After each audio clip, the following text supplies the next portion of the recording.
This is Lori Grenier. You've seen me on Shark Tank hearing pitches from small businesses. Now, there's a new way for small businesses to get a loan in minutes. It's called Cabbage. That's Cabbage with a K. Just fill out the application online. You'll get an instant decision and could have access to a line of credit of up to $100,000. No waiting, no hassle. Cabbage is A+ rated by the Better Business Bureau and is a Forbes Top 100 company. Go to Cabbage.com, that's Cabbage with a K, Kabbage, or call 888-CABBAGE. The Pirates and Cardinals have the best two records in baseball, and they go head-to-head one final time this regular season. Could this be a preview of next week's division series? Coverage begins Wednesday at 6:30 Eastern on ESPN Radio.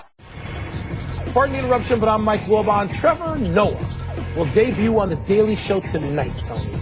Were you nervous during our debut? I'm Tony Kornheiser. No, I was way too drunk. You weren't drunk. Just like I was at the George W. Hewitt High School reunion over the weekend in New York City. Really sweet, really nice. There's no delicate way for me to ask you. Your class rolling a big number. Big now, number. Really a big number. Sort of a milestone Betty White-like number. Betty White, deep in the rearview mirror at this point. Welcome to PTI, boys and girls. In today's episode, Cam Newton's age, Big Ben's knee, and Bryce Harper's neck. But we begin today with the Patriots and Cardinals, who sprinted to 3-0 yesterday. The Patriots scored 51 points against Jacksonville, posting at least 10 points in each quarter. The Cardinals tortured Colin Kaepernick, throwing a pick six at him in two of his first four pass attempts. Wilbon, if you had to pick one of these teams as the NFL's best right now, which one would it be? The champs, the Patriots. They walked into the ring to start the season with the belt. Right. They've got Belichick and Brady. I mean, in strength of schedule, I don't want to get too carried away with strength of schedule. After 3 weeks. It's not like college football where you can just schedule people and use your own refs, SEC. They beat the Bills, which is, that may wind up being a more impressive victory. But Tony, more than strength of schedule or any of that, it's just that Belichick and Brady, I hate the phrase on a mission, but don't they look like they're on one? Yeah, I'll come back to them in a second because I want to make a slight case for Arizona here. I like Arizona a lot. It's one of your 12 I love Arizona. teams. I root for Arizona. Larry Fitzgerald seems to have adjusted emotionally to playing a slot receiver position Like Carson this year. Palmer at about 15-2 in his last 17? Let's start with the premise that everything we say is based on having a healthy quarterback. Now, you see what happened in Dallas right away. We got Ben Roethlisberger out. Drew Brees missed the game. So you got to have a healthy quarterback. And Bruce Arians I like because he wants to score 70 points every single game. So I like that. Don't forget the Falcons. But I'm forgetting them. New Falcons. I'm answering this question. Which right. of these two teams? Because I do think they're the two best right now. Okay. And I'm going to say the Patriots, and I'm going to tell you that this could be 2007. That coming out of Spygate, when they wanted to beat everybody's brains out, this is the same thing. And in this case, I think Deflategate is trumped up compared to Spygate. And the fueling that anger gives you when you're Belichick and Brady, when you may be the best all time at your position. You want to crush people. They crush people. Yes. Okay, but let's open this up just a little bit because I would go 1-2 with New England and Arizona right now. Okay. I would. Even though Arizona, again, strength of schedule, it's Bears, early. Saints, Niners. But it's early. It's early. I grant you that. Tony, John Harbaugh said going into Sunday's game, the Bengals are the best team in the league, and don't they look, there are two teams I have trouble trusting. Who are 3-0? Stop. The Falcons and the Bengals. But Tony, the Falcons with this new coach seems different. There's an edge to them. Here's the thing them. about the Bengals. Okay, the Bengals, I think they draw Pittsburgh on Thursday night. Pittsburgh without Ben Roethlisberger. And they've already beaten Baltimore at Baltimore. So I understand. It's Ravens. I think Ravens and Pittsburgh. Oh, right? well, okay. So, but they've already beaten Baltimore at Baltimore, right? Yeah, they have. And eventually they'll get the Steelers without Roethlisberger. That's right. But we suspend everything until the playoffs with them. We do. Both those teams. I'm going to mention one other team. I'm going to mention one other team. And you wouldn't expect this, and it's Denver. I'm going to tell you why. Because Peyton Manning is so smart. We've seen him elevate 3 games in succession, and they could be very good. Let's not forget the Packers. They're out of consciousness until tonight. Mm-hmm. Let's move the discussion to yet another 3-0 team, the Carolina Panthers, specifically to Cam Newton, and a little incident that's getting a lot of chatter. Newton, after getting popped by a Saints defender on the sideline, says referee Ed Hockley told him he isn't old enough to get a personal foul call on that play. Hockley is adamant that he said no such thing, and the NFL's head of officiating, Dean Blandino, says if there is evidence confirming Newton's claim, Hockley would face discipline. Tony, is this that big a deal? Again, let us stress the fact that Cam Newton says he heard one thing and Ed Hockley says he didn't say it. So we don't know about that. So I'm going to go to the larger point here. And the larger point is, in professional sports, is there a certain seniority level that you have to achieve before you start getting marginal calls? And I think that we would agree, let's take Kobe Bryant, Michael Jordan, LeBron James. They got calls in their 7th, 8th, and 9th years that they didn't get in their 1st and 2nd years because they earned those calls. Miguel Cabrera has a different strike zone than a guy who's just coming up from AAA. So I agree with the notion that a person has to be old enough to get all calls. Even the late hit ones? But I would... Because the league is but it's a marginal late hit. But it's a marginal late hit. You don't even know if it's a late hit. There should have been a flag here. So there. The other thing about it is, though, at what point... I mean, Cam Newton is now, I believe, in his 5th year as a starting quarterback and been to a couple of playoff games. And I would think that he and Andrew Luck are right on the verge... of having earned of Brady status, of Rodgers status. No, in terms of calls. Quarterbacks get all the calls anyway. Yes. And those guys, you mentioned, it's interesting, Tony, there's a group of guys now in ascension and gaining enough years where you get the call. Russell Wilson's in that group? You know, yes, that's right. I don't really have a problem, even if Hockey Lee said it. If he said it, depends on the tone. And by the way, you could hear one thing. Look at this crowd screaming and stuff. I wonder if there are enough boom mics. They have all the sensitive technology. Did not pick here's up what we know to Can be we get true. some context? We don't know what Hockey Lee said, but we know that it bothered Cam Newton. Because he looked at the bench and said, what is he saying? There's something else that has to be said here. What's that? Ed Hockey Lee is a big man. He is jacked. Yeah. When he's walking next to Cam Newton, he's this big. Cam Newton and Ben Roethlisberger are the biggest guys on the block. They're the biggest guys. Carolina's 3-0. We didn't mention them. No, are we feeling something? Not yet. Well, you might be feeling something, but I'm not going there. With 5.5 minutes to go in the 3rd quarter of yesterday's Steelers-Rams game, Ben Roethlisberger was attempting to pass when Rams safety Mark Barron, who had stumbled down, reached out and grabbed for Roethlisberger low. Roethlisberger went down, and the result is 4 to 6 weeks out. Wilbon, no penalty was called on the play. Was this a dirty play? Tony, I don't know. Dirty play now is determined by the rule book, and the rule book is so cloudy on this. We actually read the rule upstairs in the PTI newsroom, and it's a bunch of junk. Okay? Ben Roethlisberger is one of my favorite players in the league the last 10 years. He just is. I love watching him play. I love the way he plays. He's the quarterback of the Steelers in personality and performance. I like Roethlisberger. Dirty play? I don't know. No. It's football. You get hurt. Yeah. A guy's crawling, he stumbled, he's on the ground, he's trying to tackle you. There was a dozen plays like that yesterday that were not called dirty. I hope Ben's okay, but I think that Michael Vick, and we'll get back to this, Michael Vick's the perfect person to have in his absence. I'm not sure it's a dirty play as well. We have seen what happens when guys go low. We saw it with Carson Palmer, and it looked like a career ender for a while. We saw it with Tom Brady, and he was out a whole year. And you see it now with Ben Roethlisberger. Again, you have to presume if a team's going to be great that they get their starting quarterback the whole way. And luck is a big part of it. I'm going to dispute you on Vick because I'm going to say it's not 2006. I love Michael Vick. I love what he's stood for lately. Anymore. Here's the problem I have with Michael Vick and that team. What? You cannot get two more polar opposite quarterbacks than a small guy who runs around and throws lefty and a big guy who stands there and absorbs hits and throws righty. So you have to, Mike, you have to retool the entire offense. Wait. Okay, that's why they pay Coach Tomlin the big money. But don't you think that could throw defenses off, too, just for a little bit? In other words, but it could throw your offense off. It could. And the Steelers are not primarily an offensive-first franchise historically. They know how to play defense and special teams. I just think it throws your defense off. And I'm not asking Vic to be out there 10 weeks. If Roethlisberger's out there, let's say he misses 5 or 6. Can I give you this? Yeah. I put on the glasses for this. Here's their next 5. They're against the 0-3 Ravens, the most desperate team in the league. They have to win. The Ravens have to win that game. Then at San Diego, home against Arizona, at Kansas City, home with Cincinnati. That could be 1-4, 0-5. It could. But if they can somehow go 2-3 and stay 500 when they come out of that, and Roethlisberger's healthy, this was your position on Dallas with Romo and Bryant. It's not going to happen. It's not going to happen. Still my position. We live in a dream world. We end with a story nearest and dearest to your heart today, Tony Kornheiser. Absolutely. Jonathan Papelbon grabbing Bryce Harper by the throat. The latest is that your Washington Nationals have suspended Papelbon for what's left of this season. And strangely enough, even sat Harper for this afternoon's game, even though he was the one attacked in the dugout. Perhaps there's no electricity in manager Matt Williams' building, Tone. Anyway, is this the way this episode should have been handled? No. Here's how it should have been handled. By 6 o'clock last night, a courier should have come to Jonathan Papelbon's house with a check for every single cent owed to him this year and next year by the Washington Nationals, and a handshake that says, good luck wherever you land, because you're not coming in this clubhouse again, ever. That's it. I'm with that. Mike Rizzo, who has been a good general manager for a while, had a calculated gamble that has backfired beyond comprehension. Blowed up. Picked up Papelbon, destroyed Drew Storen's confidence in the process, and the Nationals, who were falling at that time, totally have collapsed with Papelbon on the team. I'm not saying it's cause and effect, but I'm saying they have no bullpen, and you can't bring Papelbon into the same room with the MVP in the league, Bryce Harper, again. You can't. There's a bunch of stuff here, and I'm reading these bloggers now who want to somehow take Papelbon's side. They need to shut up. Yeah. Okay?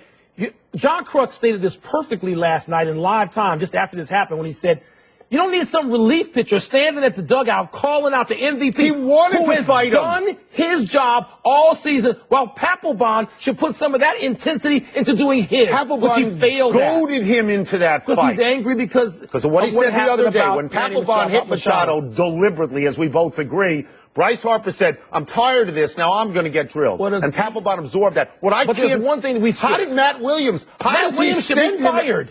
Well, he will Matt be Williams fired. should have been fired today. A guy who goes there last night and stands before the public and says, I don't know what happened. You got two coaches in that dugout who had to break up this fight. What the hell do you mean you didn't know? Have to know? You pull your coaches over right then in real time and say, what happened? They're your lieutenants. Matt Williams has been incompetent. He has been on Roger Goodell float since, I don't know, the beginning of the season. They're the most disappointing team in baseball this year, and they end their season with this. You're angry for a team that I care about, and you I'd like to see him win. I don't hate them. I don't hate them. Matt Williams, I'm convinced Matt Williams will be fired. He ought to be fired today. The problem with the Nationals, be allowed in the dugout himself. This picture, and there's a picture of Papelbon with his hands around Bryce Harper's throat. That becomes the snapshot for one of the most disappointing seasons of any team in the last 5 to 10 years. Don't tell me that anybody has to run out a can of corn. They got Pete Rose out there. Don't tell me he somehow offended baseball sensibilities. Let's take a break. Bloggers need to shut up. I mean, Papelbon. Hose Wilbon down. Geico presents Strange Saving Stories. Astronomers detected an interstellar transmission. It stated, Geico, 15 minutes could save you 15% or more. The implications were staggering. Was the cosmos telling us we could all save hundreds on car insurance with Geico? Or did their radar merely pick up a signal from the nearby Rufus and Clyde's morning show? We may never know. Geico, 15 minutes could save you 15% or more on car insurance.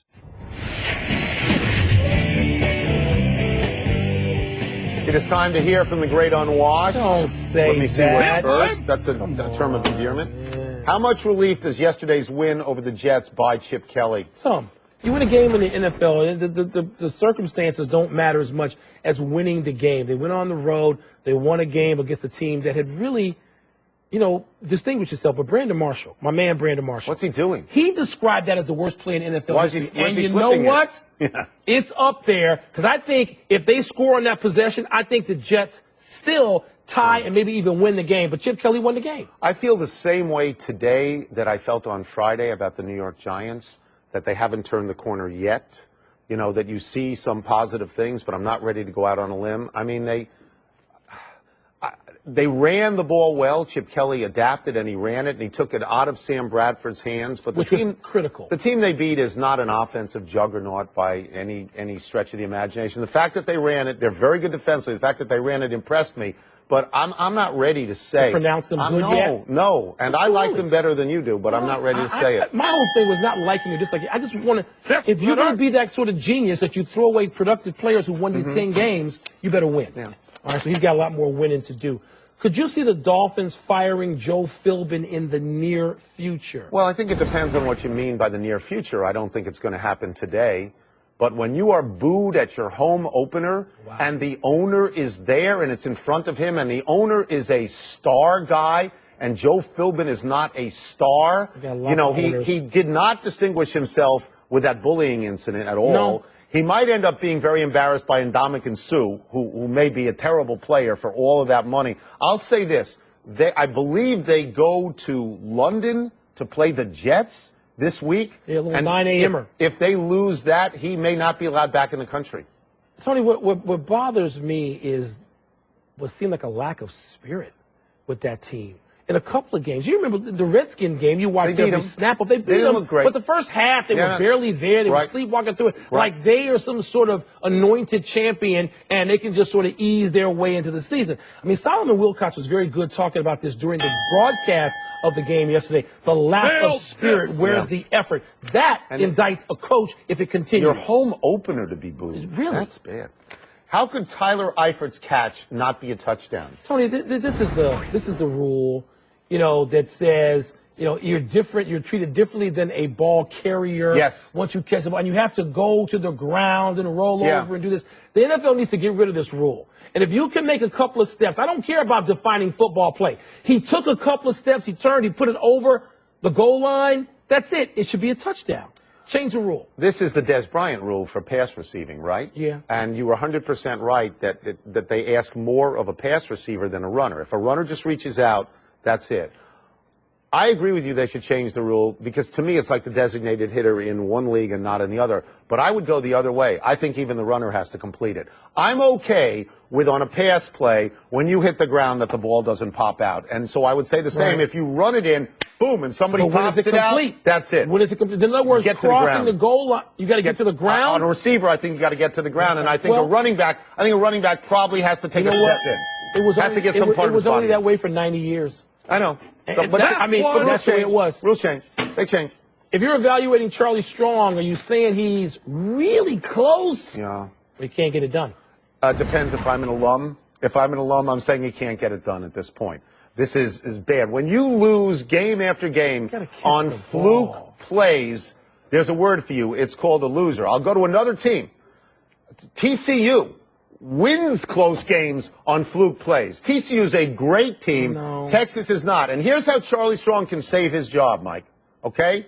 He's got TCU and Oklahoma in a row. Coming up. Win them. Got to win them. I think we're looking at 1-5 and a new AD, and I think it's bad for Charlie Strong.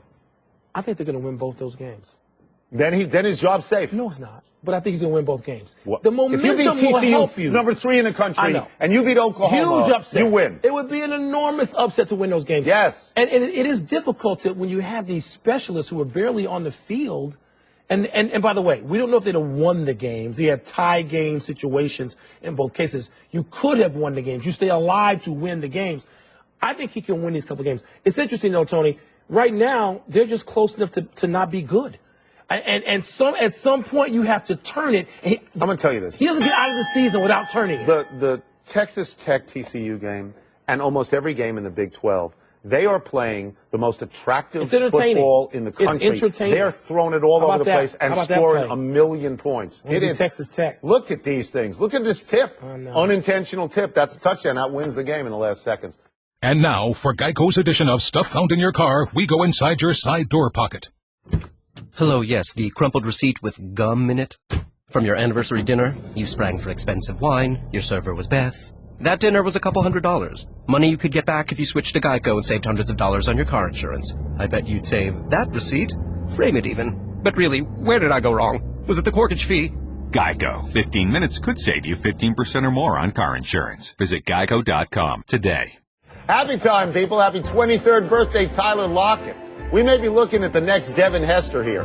Lockett, a rookie out of Kansas State, already had a punt return for a touchdown this season. Yesterday, he took a kickoff back 105 yards against the Bears, completely untouched.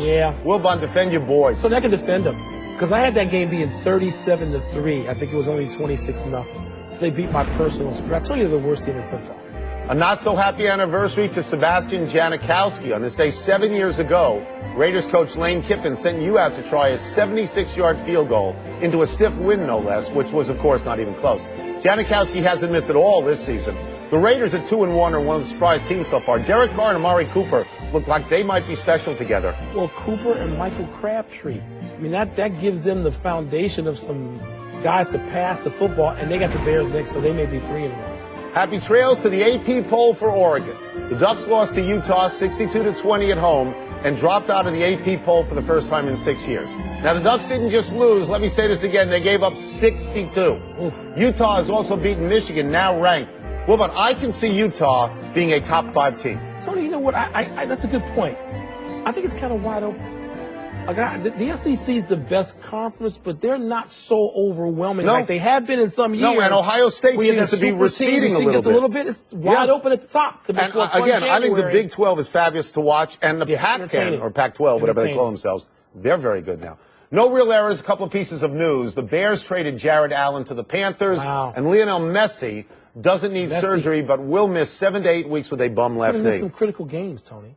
Really? Yes, he will, yeah. List them for me. I'm not going to list them. Let's go to the big finish. Let's do it. Jordan Spieth won the Tour Championship. He's better than Jason Day, right? I don't know about better, but he's earned the right to be Player of the Year. Unanimously. He's the guy. Unanimously at the moment. LSU's Leonard Fournette had 244 yards rushing, 2 scores against Syracuse. Your thoughts? Do you hear that sound in the background? That's the Heisman being awarded.